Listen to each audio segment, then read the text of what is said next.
young French shit coming. French, nigga, I don't even think this nigga 27 yet. Hell no. Niles Abston. That nigga 22. He ain't even 23 yet.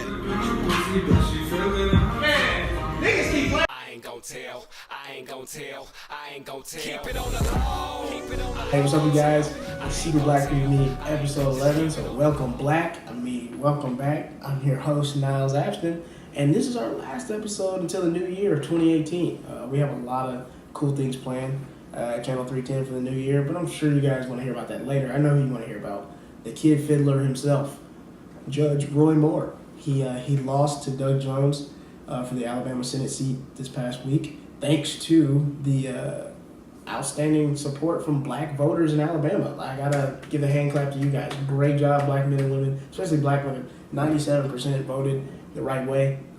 Can't beat that. Great job. You put the right man in office. But it's kind of funny. Roy Moore really thought he had this victory in hand. If we're going to show you a clip, if you go to his little election party just hours before the election results, you see how happy his camp was. So we'll check in. 25, and the numbers are only going to get higher for Judge Roy Moore. The people of God have stood up to defend the man of God. This man will be known as the vindicated Senator Roy Moore. But just like the girls that Roy seems to like to touch, the night was still very young. So let's check back into the last. I really want to thank you for coming tonight and realize when the vote is this close that it's not over. What we've got to do is wait on God and let this process play out. I know it's late. Let's go home and sleep on it. Wow. No, Roy. We don't need to wait on God, and you don't deserve a recount. Because if you had waited and counted to 18, you wouldn't be in this situation right now. But guys, I think we're safe. The new Star Wars movie just came out, so I feel like that'll keep pedophiles busy for about a week, right? The newest White House casualty, Omarosa, says her former boss, President Trump, is racial, not racist. So I guess that makes him kind of like a lot of the white kids we grew up with. They just like to yell the N-word while in their car. A restaurant in Lubbock, Texas is under fire right now because of a sign that some may deem as racist. It says the Coon Chicken Inn. Yeah, I don't think black people like that. But the owners say that there's no offense that should be taken because the Coon Chicken Inn was an actual restaurant back in the 1920s that served fried food. So I guess you got a side of appropriation and racism at the same time. I guess they're right. Everything is bigger in Texas. A report fresh out of Boston showed that the median net worth for a white family in Boston is $247,500, whereas the median net worth for a black family in Boston is just $8. Yes, $8. That's crazy. To where white people in the South got kind of mad and upset because $8 worth for a nigger? That's a steal. Famous Bostonian Matt Damon is taking it on Twitter right now from a lot of people because of his unwanted mansplaining of sexual assault. It's like he totally forgot about the misconduct of some of his friends, Casey Affleck and Ben Affleck. But then again, guys, come on. This is the same dude that forgot that he wasn't Chinese. Apparently, the iPhone X facial recognition software can't tell Asian people apart. So I guess if it could vote, it'd vote Republican. This Chinese lady, she and her friend were surprised to find out that the friend could also unlock her phone using the facial recognition software. So if Apple can't tell Asian people apart, are the rest of us really that racist? I don't think so. But Apple, what's next? Like, what's the next update? What are you going to send Asian people notifications saying, I don't think you should drive today? Disney and Fox Studios have finally merged together officially. Disney bought Fox for $52 billion. It's pretty foreign to me. White people buying white people? It's crazy. But honestly, Disney's only problem now is figuring out which Disney cartoon is racist enough to take over for Bill O'Reilly. Now, I'm sure you guys are all familiar with my friend Keaton here. Keaton is the alleged victim of bullying out in Tennessee. But it turns out Keaton was at his elementary school calling black children the N-word. You know, typical Tennessee behavior. So, thanks to his racist mother, a viral video, and a GoFundMe, $60,000 was donated Keaton's way. It's crazy. Most of this money donated by black celebrities. So Keaton, you get ready for a real payday, because all the black celebrities that your family is screwed, y'all are Kardashians now. It's sad, but this week, a Illinois suburban police officer, Ray Lucer, shot his 22-year-old son while at home because his son drank his vodka and swapped it out with water. No, I was surprised to find out his son was not unarmed and black. Actually, thankfully, his son is still alive, even though he took shots in his shoulder, his stomach, and his thighs. Crazy. Like, who does that? But kids, this is a lesson learned right here. Remember, if your father is a police officer and you want to sneak some shots, he's probably going to fire them back. And also, another tip. If you're going to bring home beer, make sure it's not imported, because police officers like their beer like they like their abuse. Domestic. Alright, now let's take it all the way back to the state of Alabama. Roy Moore, he loses. Doug Jones beats him. Overwhelming support in the votes from the black community. Now, Republicans can distance themselves from Roy Moore. Just like now, Democrats can distance themselves from black people until they need us to vote again. And it's funny, but it's true. Historically, Democrats have used black people as pawns to bring out the votes, but they don't deliver on the specific issues and needs for the black community. And so I'm urging Doug Jones to look at his position and look what happened here, where 97% of the black community voted for you. You have a duty to the black community of Alabama and to the people that came out and supported you at the polls. Don't use them for votes and forget about them later. Doug Jones, they gave you your support. Now give it back. Return it. So this is Secret Black People Meeting. We'll be right back with our special guest, Dicey. The lovely, the beautiful, and the hilarious Courtney Banks. Hey, can I get a 3-piece chicken wing with fries? Oh, I feel like saying the Courtney Banks because that's what it says on her Instagram. It's like really official. Put some respect on her name when you say her name. We're gonna talk about her, get to know her. She just had a birthday this past week, and let me tell you, the party was lit as fuck, y'all. Drink up bad booty. I'm always hanging with shooters. I be posting some webs included. See who be playing with pots and pans. Call me great moment to do it.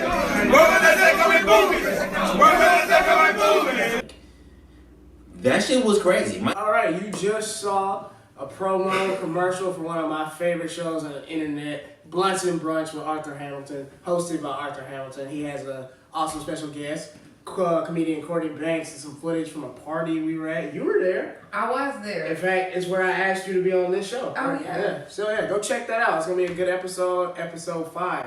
But right now, this is episode 11 of Senior Black People Meeting. I have an amazing guest. Dicey, how are you doing today? Hey, how you doing, man? Thanks for doing the show. Thanks for having me. Appreciate it. Yeah, this is gonna be a good episode. Dicey's a hilarious comedian. Where are you from? Texas. Okay. Since you're from Texas, we gotta talk about this restaurant that I saw on the internet. We're gonna throw a picture up right here. But it was called the Coon Chicken Inn. And it's got like this mammy cartoon as the logo. And I guess a lot of people were just like, this is offensive. And the people that own the restaurant were like, really? Like, come on. Like, it's 2017. Like, how is this stuff still able to just go on in a place like Texas? Like, yeah. I mean, it happens. When I was in college, I went to the University of Houston, and there was this white girl in the theater with me. I was a theater major. And I wanted to wash my clothes. And she was like, well, just come home with me. I'm going home tonight. And she lived like 30, 40 minutes away from campus or whatever. And she was like, you can come home with me tonight, and I'm coming right back tomorrow. And I'm like, okay, cool. But you know, white people, you gotta let your people know that black people are coming with you. You can't just show up with niggas. I don't like that. Can I say niggas on this? Yeah. You can't just show up with niggas. She asked. Like, no, that's so true, because it's something me and another black person were talking about. I'm from Mississippi, so I know what you mean. and because I think it was the model Ashley Graham, like the body positive model. She's awesome, but she's either she's dated or married to a black guy, and she posted this post talking about how like how her family was like racist at first and didn't like him, and so she didn't tell them she was bringing a black guy home when she brought him home. And the thing is, I know white people, like when they date a black person, they want to seem like all progressive and nice, but also it shows how like it's like a racial blinder, because you got to think about my safety. Yeah. Also, if your family verbally hates black people or talks about black people negative or is racist, and you're just gonna bring me home, you have to let me know these kind of things. I might not be comfortable with that. I might not want to. So yeah, I was just reading that. It's just kind of like, I think a lot of white people get so caught up in being progressive that they forget about like, my family's not progressive, just like I am. You know? And so look, when I got to her house, there was mammy dolls all over the fucking house. Whoa. The doll, like the big black, like they collected those, like the little angel, like the what's the what's the angel thing? The little cherubs? No, the precious moments, like that shit. Like wow, like a Christmas ornament or something. Like these mammy dolls are everywhere, and I have to spend the night at this bitch's house because it wasn't no Uber. Wasn't no Uber. Wasn't no Uber then. Wow, that's uncomfortable. Yeah, that is crazy. It was pretty crazy. They just had them everywhere. Yeah. What? Mm-hmm. They had them everywhere. That makes I don't know. It just doesn't. Like, how did that not? I don't know. That's crazy. Yeah. Mammy dolls? Who collects those? That's weird. Yeah. So how long have you been doing comedy? I think 6 years. Wow, that's awesome. Yeah, something like that. Is it all those 6 years here in LA? All 6 years in LA. So you started in LA? I started in LA. Okay, so what do you think about like a lot of people saying like it would be better for you to start like in another place and then come to LA, like having already? Why? For what? Because they're casting everything out of LA. True. This is just where it is. This is where the freshest, dopest comics are, either here or New York. And right. I just kind of think LA because it has just the extra, because we not cold and shit. And we don't have to walk around and look at dogs shitting on sidewalks. Right, you know? right. At least there's dog parks here and stuff, you know? No, that's true. That's cool. So, yeah, because I started out here too. I was actually out here for almost a year before I even started stand-up because it wasn't something I came out here to do. So did you come out of LA like, I want to be a comedian? Or? You know what? When I was on the plane on the way to LA, God said to me, and he didn't really ever speak to me before, but he was like, when you start doing stand-up, you're going to make it in Hollywood. Wow. And I ignored the voice for 10 years. I was so scared to stand up. And in the meantime, I had written some stuff for a really big a comic or whatever. And I was like, you know, but I was just so terrified to get on stage. And I don't know if, because I knew maybe like something, but it's just like when I started, it's the only thing I feel like I'm good at. It's like, that's dope. I just love it. I don't know. Yeah, it's one of those things. It's one of those things like even if you never did it before, but then you start doing it and it starts going well, you're just kind of like, I can never picture myself not doing this. Yeah. Like, you know, I'll even have withdrawals if I don't do a show for a little while or if I don't go do a mic or something like that. I'm like, damn, I really need to get on stage. You know, it's like addicting almost. It is. That's awesome. It's cool to like be in your purpose. You know, like this is what I'm supposed to do and I'm gonna do it. You know, that's dope. Cool. So are you going back to Texas for Christmas? No, I take care of my great aunt. Okay. She's 87, and we just moved her in with us. Me and my husband moved her in, and so I have to take care of her. She has a nurse, but her nurse is gonna go, you know, be with her family for Christmas. Cool. Which she should, because I could be home. I mean, I could be with her. It's cool. My family comes here all the time, and I go to Texas all the time. Yeah. So. That's cool. Yeah. All right. Did y'all have any like Christmas traditions like growing up, like anything like that? We go to my grandparents' house in Denison, and he's actually the one that gave me the name Dicey. My name is Kim, but when he all his grandkids, when he sees you, he gives you a name, and he does it when you're a baby. He has to see you first, and he's like, okay, this is, and he has 22 grandkids, but he remembers, and he never calls me. I don't even know if he knows my real name, because since I was a baby, he looked at me, he was like, oh, she's Dicey, that's Dicey. And like and so that's where that name came from. I didn't want to be another Kim in the industry because there's so many Kims. So I was like, I'll just be Dicey. And then I was trying to go by Dice, and then this comic was like, you can't be Dice. There's already Andrew Dice Clay. Right. And so I was like, oh yeah. So I just started looking up his shit, and me and him have the same birthday. Isn't that weird? Me and Andrew Dice Clay have the same birthday. It was meant to be. Your grandfather knew what he was doing. So to answer your question, yes, we would go to Denison, and and my grandparents would cook all that good ass country food. They're 93. They're both still living. They're both cooking for the Christmas this year, but I won't be there. Okay, awesome. All right. Do you have like relatives in any other like southern states? Yeah. Like Alabama or No, anything like that? I think, yeah, I have some family in Alabama. Okay. Are they and safe? Mississippi and I've- Tennessee. Yeah. Are they in Alabama? Are they safe? A lot of crazy stuff been going on in Alabama lately. I hope so. Yeah, we haven't heard anything. Right, because So- like, have you seen how the Alabama's really been in the news lately with this with this Roy Moore, Doug Jones election? That was crazy, right?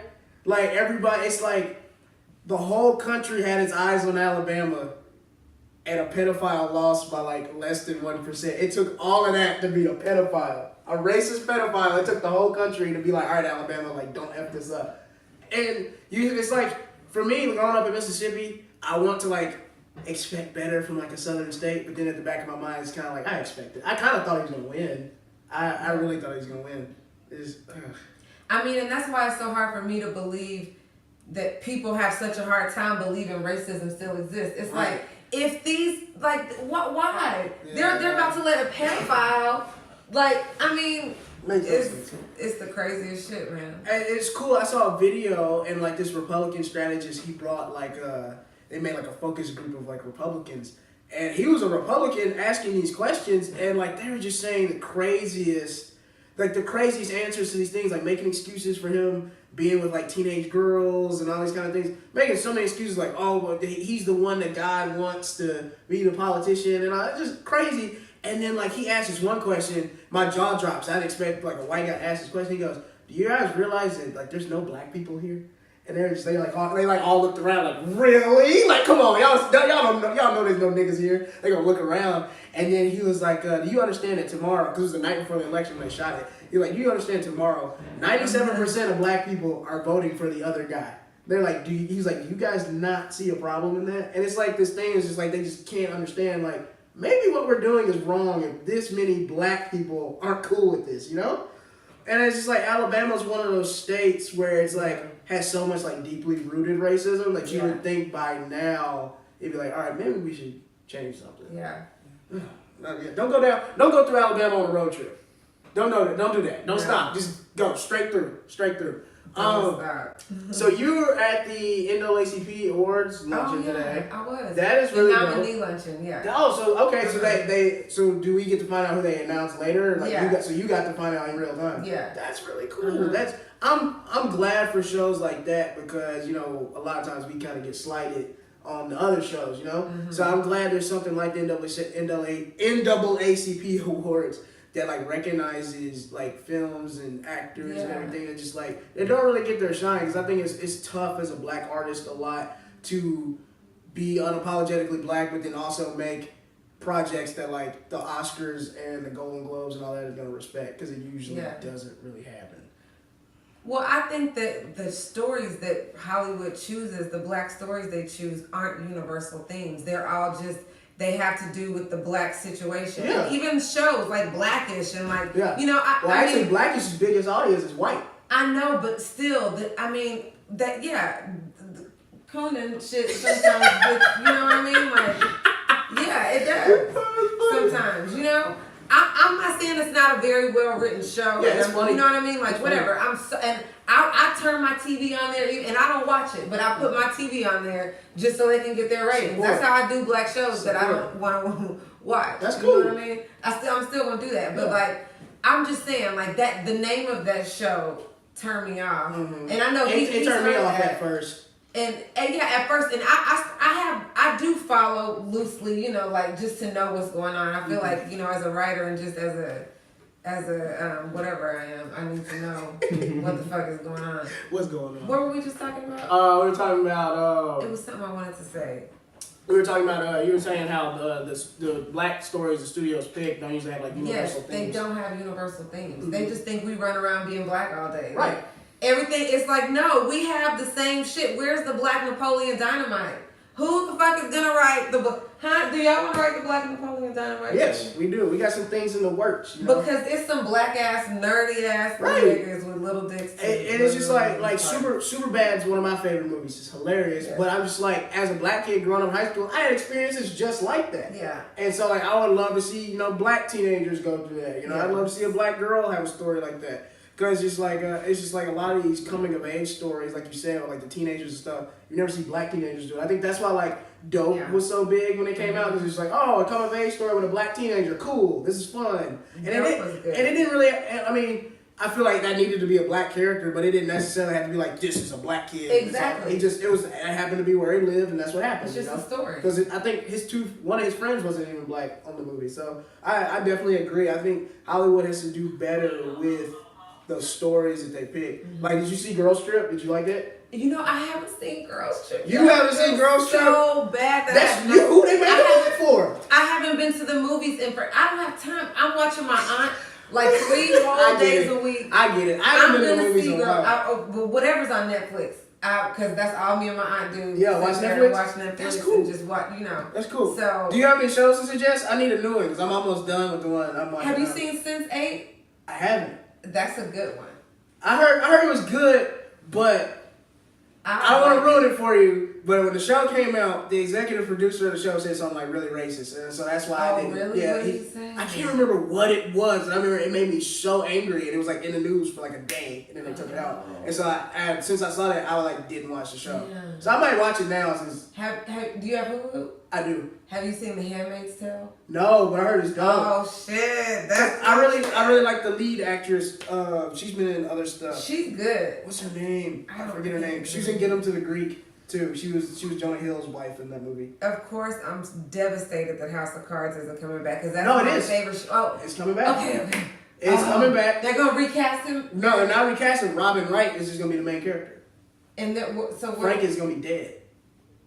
So it's just Robin Wright is gonna be president, so Claire's gonna be president. Okay. And it's gonna be. Damn, I know they wish they wouldn't have killed off her love interest. I know, because now it's just like that would be perfect. Because if Frank dies, he can move in. That show, from season 1, I remember I was in college when it came out. When I don't know if it was season 2 or season 3 dropped on Netflix. We started it when we got out of class. And we watched the whole season through the night. We ordered pizza. Yeah. And we just watched, because we just I can't stop watching this. I watched, I didn't start watching it till the 3rd season was out. Yeah.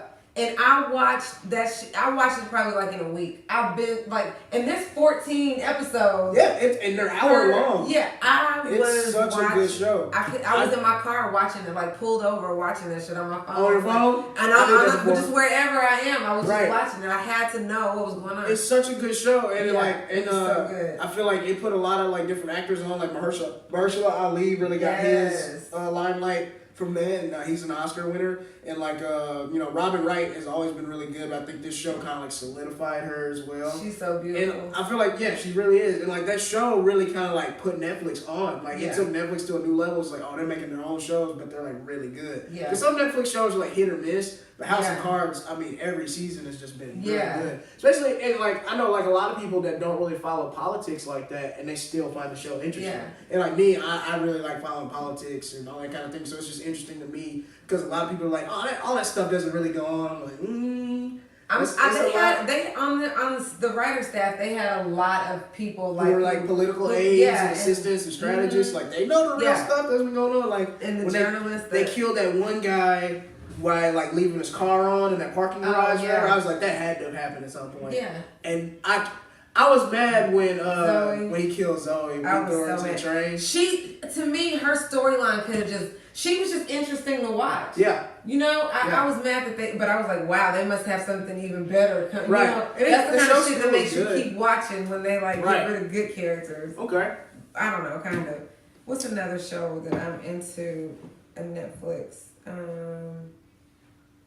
Have you seen, this is a Netflix, but have you seen Vice Principals? Yeah, Vice Principals is hilarious. Oh, I think that's the funniest show I've seen. The pilot, I've only seen a couple episodes, but the pilot is one of the funniest, and if you're a comedy writer, watch the Vice Principals HBO pilot. Oh, God. It's one of the tightest pilots, joke-wise, is so funny because they wrote that whole entire show. Yeah. Danny McBride and his friends, Yeah. they wrote the show because he was doing the one where he played the baseball player. And so he wrote that whole entire show and he showed it to HBO. All right, this is really funny, but we want to do one more season of the baseball show. So he did that. What was his name? Like Kenny Powers or something. And then they made Vice Principals. But that pilot is so funny because they think they're both about to get the promotion and then they bring the black lady in and they're just And like, she what? is just crazy. She gets to cussing and stuff. Right. It's hilarious. She like that. It was perfectly cast. I've worked at a school before. Yeah. My mom worked. You know, I hope I didn't have this shit. This thing wasn't out the whole. You know. No flashing my viewers, are you? Damn it. No, these titties is put up today. They up today. Oh, shoot. We try to get a certain amount of views so we get this ad revenue, so you might have helped us out. I don't know. We try to get these ads in these videos. But anyway, back to Vice Principals. Yes, that show is, I mean, it was just cast perfectly. Yeah, it's so good. And like, it was just, the dude that plays Paperboy in Atlanta, he was in that show for a little while. Yeah, so that was, I mean, it's funny. HBO is always on the cutting edge with the comedies, like Insecure. I love Insecure. Yeah. For like most black people, like 20s and 30s in Yeah. that show. Like I would love to do a show on HBO because like I feel like HBO just always they has, get it. like yeah, they really do. And the thing is, it's on cable, so like you can be as real as you want to be. Because like Insecure, you couldn't do that on like broadcast. Same with Vice Principals, like them cussing in front But of more kids people and are stuff. watching that than Exactly. no. I don't even know what's on network TV. I have no idea what's even on there. really I watch watch- Steve Harvey with my aunt and Jeopardy. And Jeopardy. That's about all I can. I don't really watch network TV like that anymore. There's a couple. I guess I watch Blackish when I go home. Like my parents love it. Besides that, The Carmichael Show was Carmichael my Show was my show. That was my shit. That was the only show on TV that my grandma and I could call each other and have conversations about. Because it was like for black people, it was kind of like a span of generations. Yeah. So the relatability, Right. it was just like it was. because she could relate to Gerard's parents and I could relate to like Gerard and Lorel's characters, and so it was good. But yeah, that my dad loved Carmichael Show. We talked about that all the time. I watched that. But the thing is, I didn't really watch Carmichael Show until they put season 1 on Netflix. Oh, And yeah. then I started, because I didn't even know who Gerard was, because I didn't start stand up till end of 2016. Oh. So I didn't even know who he was, and then I was like, oh, this dude does. Then I was like, I saw him at the Comedy Store. I was like, oh, this dude has a show. And then it was on Netflix, and then I started watching it. I was like, oh, this is funny. So yeah, the broadcast TV, I think for like younger generation, it's losing its. Yeah. It's For losing the its older luster. ones too. Yeah, because You know? CBS is kind of notorious for not really having people of color on their shows. Yeah. And it shows because their audience are mostly like older and white. That's why like Superior Donuts is interesting that it's doing so well. Because people they're tired of seeing Right. the same characters And reincarnated from the Jermaine's 80s really sitcoms. funny. You know what I mean? Right. Like, it's the same, It's the same shit character trope. over and over. Fat and over. dude with attractive wife and he's goofy and they have kids. Like, I'm good. I've already seen that before, you know. But like Jermaine Fowler's so funny. I love Superior Donuts. It's a good show. It's a good show. But yeah, so we were talking about the White House earlier. This one lady she's been in the news a lot lately, Miss Omarosa. She got apparently I saw on the thing she got physically dragged out the White House and she was like cursing and yelling and they couldn't make her leave. Like do you feel bad for her at all as a black woman? At all. You don't feel bad for her at all. No. And like somebody was saying like, oh, you shouldn't be like that, man. She's black at the end of the day. I was like, no, she's not black no more. She's not. I don't, She shitty picked people her- are just shitty people. Right. You know what I mean? She picked what she wanted to do. She Yeah. rolled with Trump. She did. She even made a list. It was called like black people that are dangerous to the White House. I was like, how you gonna come back to us after all that? Like you picked what you wanted, and Trump did what Trump does best. He fired people. I interviewed Omarosa at the BET Awards a couple years ago. No way. Yeah, on the red carpet, and it was really interesting. Uh-huh. And she just didn't really look me. I gotta find that interview because I have this on my computer. Oh yeah, I didn't erase all. Oh fuck. Well, I still have it on my whatever. I got it. Yeah. But she was she wouldn't look you in your eyes. She was just like kind of dismissive, but she did give me an interview, whatever, which was cool. And she was just kind of like, and I was like, what do your nails match your toes? Like, do you always match your toenail polish with your nail polish? And she was like, yes, okay, because the carpet has to match the drapes. Thank you. What? I was like, oh, okay. But she just seemed weird to me. Like, she seemed like she did like an interview and they were saying like the cadence she had was like the same as Ivanka's. Like, they obviously have like the same like speech coach in the White House. Like, I would really love to be a fly on the wall in that White House to know what's really going on. Like, I heard like Donald Trump is actually like depressed and like he eats all these bad foods all the time and he watches like 8 hours of TV a day. How does he have time to do that? I barely got a job and I don't have time to watch 8 hours of TV a day. In fact, I don't have a TV, so I can't watch 8 hours of TV a day, but that's whatever. But like how are you president and you watching 8 hours of TV? You know how long 8 hours is? That's 8 hours. That's a long time. They say he has dementia. So he don't even know what he's talking about. This dude on CNN, he was on there and he was talking about how he had like inside sources for his doctors or whatever. How did we get here, white people? How did we get here? Because they just they went so far past the nigga, but like they went like total polar opposite of Obama. It's interesting, like Barack Obama was president and he's literally like in every way is like the complete opposite of this guy. And the crazy thing is, I'm really not sold on this whole thing. It's like, oh, his approval rating is down. He won't get elected again. Like, how do you know? You know, it's just like, because we were saying the same things going into November, and I woke up on November 9th with Donald Trump as president. So it's just, I'm going to just stop talking about it because it's stressing me out. It's stressing me out right now. But like, I saw this funny thing on Instagram. If you had to pick, who would you take back to the black community? Omarosa, Stacey Dash, or Rachel Dolezal? I'll take Rachel. That's what I was saying. She's not even black, but technically, she's done more for black people than Stacey or Omarosa. I was flattered, honestly, by her. Right. Like, It's because fun. nobody ever wants to be black. Right. I'm like, any bitch that wants to be black, like, you want to take this shit on? Right. And you know what I mean? Right. Like, because people want to be But- black. People want to be black, but not to her extent. You know what I'm saying? Yeah. It's like Paul Mooney always said, like, everybody wants to be a nigga until it's time to actually be a nigga. Like, that's how it always goes down. And so, like, I kind of appreciate Rachel. Like, she went all the way through it. she did. And so, like, She was getting her hair braided. right. So I would probably take Rachel over Omarosa and Stacey Dash. Yeah. That's what I think. I can't deal with Stacey Dash. I cannot stand Stacey Dash. I can't deal with her. She ain't even fine no more. No, she's really not. Like, she is, but I'm saying, like, I can't even think of her like that anymore. Yeah, exactly. Like, that's not the cute girl from Clueless that I had a crush on. You know, like, that's not her. Like, and the crazy thing is, Stacey Dash was never political, but then you throw some money at her, and now she on Fox News every week. Then when Trump got elected, they dropped her because it was like, oh, we don't need you no more. Trump will do all the bashing to black people. We don't need you to do it. So they kicked her to the curb. A lot of black people voted for Trump. For other reasons. It's crazy. Like, because like I said, it was like 80% of black men voted for Hillary. So that means 20% voted for Trump. And 20% is a large number. Not blaming black men voting for Donald Trump. That's the reason why. We all know the reason Donald Trump won is because the majority of white people voted for him.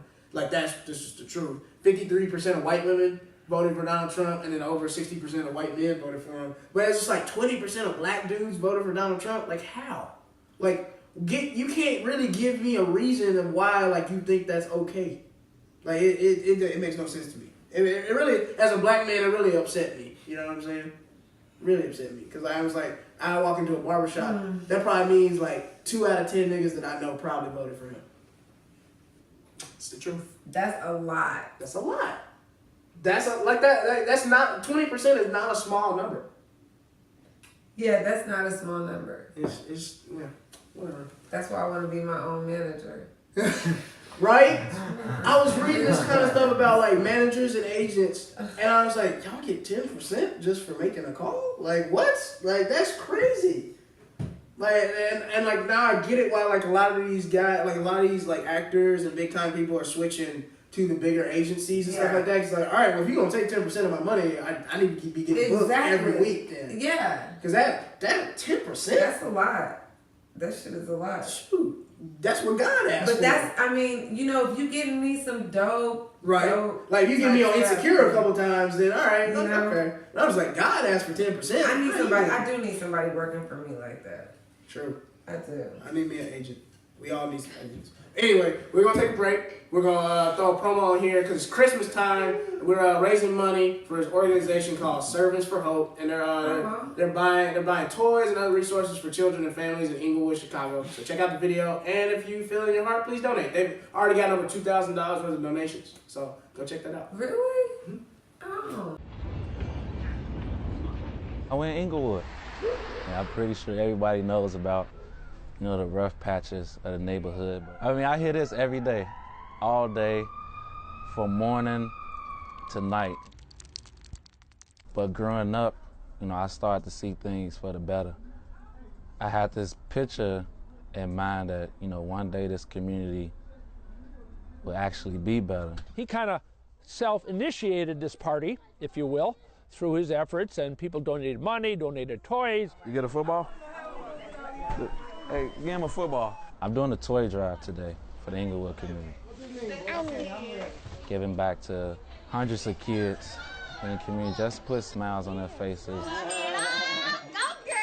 Hey, I see you, girl! If I can make a kid smile, you know, that's my goal. If I can make a kid, help a kid graduate, that's my goal. Time for a new segment that I'm bringing to Secret Black People Meeting.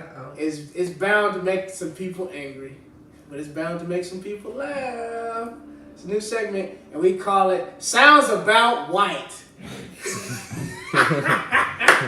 Oh, it sounds about white. We're going to talk about some stuff that sounds about white. I love this game already. And so, it pains me. I don't want to have to like do this, but we're going to talk about this. So Vogue put out this article talking about how marijuana is fusing this new fitness movement for women, and like the picture on the article couldn't have been so pretentious. It's two white women doing yoga in like bodysuits, and then so like this one black person, he like juxtaposed it next to an article of this black teenager that just got charged, and he's going to prison for selling like edibles out of his house in Georgia. And so it's just like white privilege is literally just like seeped into everything, even like the marijuana culture, because we have TV shows about like I love the show Weeds, but we have a TV show about white women selling weed. We got white people, you know, parading around doing stuff with weed on the internet, and we have billboards and all these things. But it's just like, but still, we have all this going on, and Hollywood and TV tries to throw all this stuff on TV with white people doing these things with marijuana, and it's like a marijuana culture now. Viceland has a lot of these things. But then on the other hand, you still have all these... criminalize it to a certain people. Exactly. You still have all these black and brown people going to prison just for like small things. Like we'll throw the picture up, there was a linebacker for the University of Georgia. He got pulled over by a police officer. There was like a little bitty like crumb of weed in the seat, and they took him to jail for that. What? And you got people doing yoga, smoking weed in West Hollywood?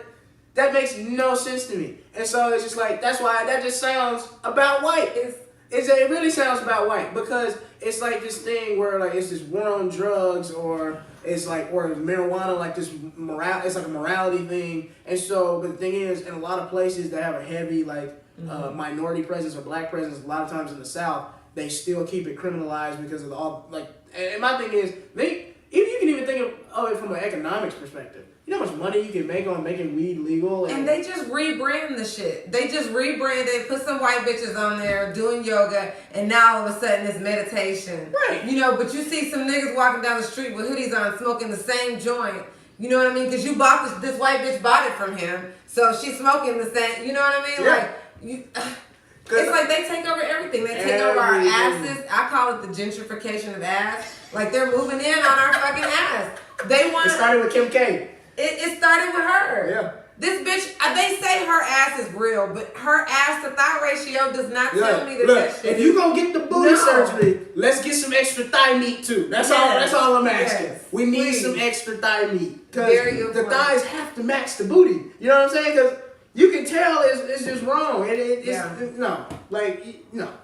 I totally, it's like this thing where if like black culture, like white people will take it and they'll do their thing with it, and now it's cool, it's hip, like dreadlocks.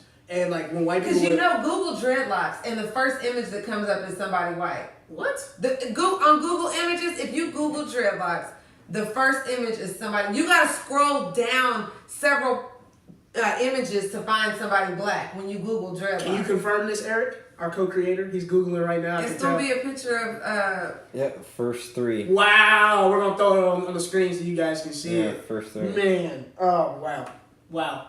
That's and like it's infuriating. One of them's Johnny Depp. Yeah. Don't even get me started on him. Yeah. I can't stand him.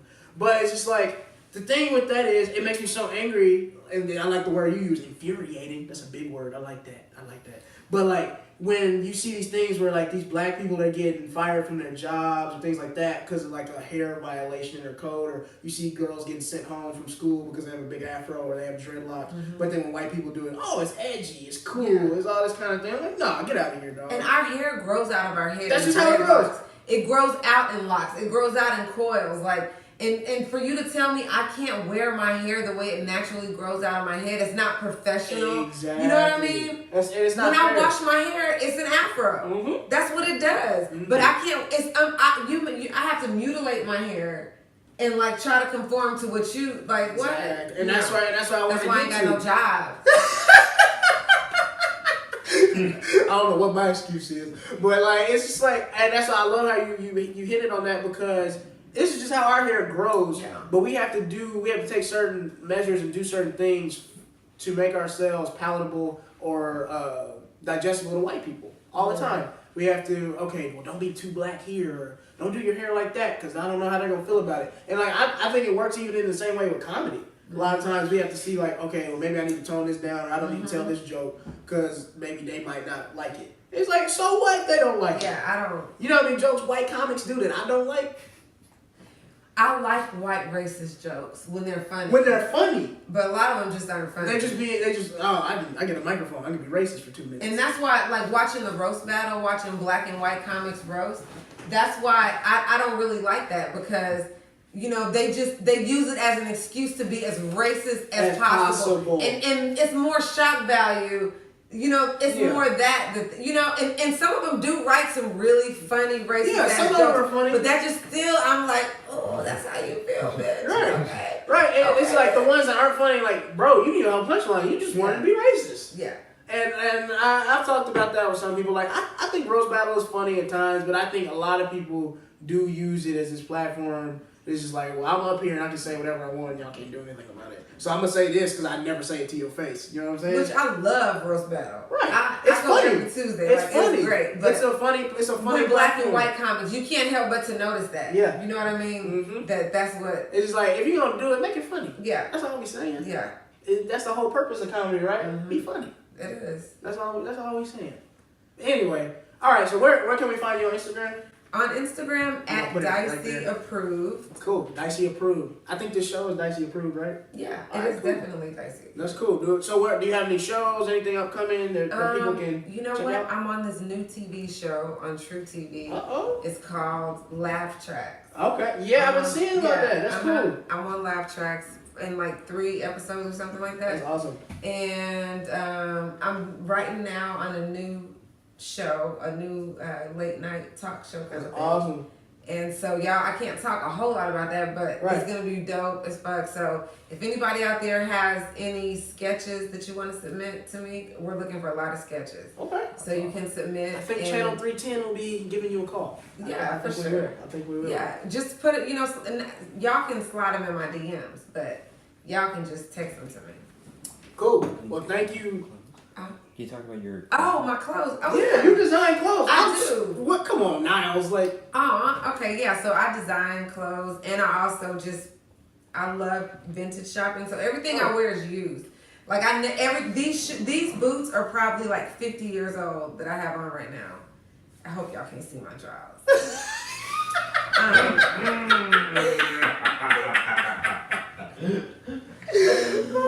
And this dress probably belonged to some rich white bitch in the 90s. Shoulder pads. This is real dynasty. You know what I mean?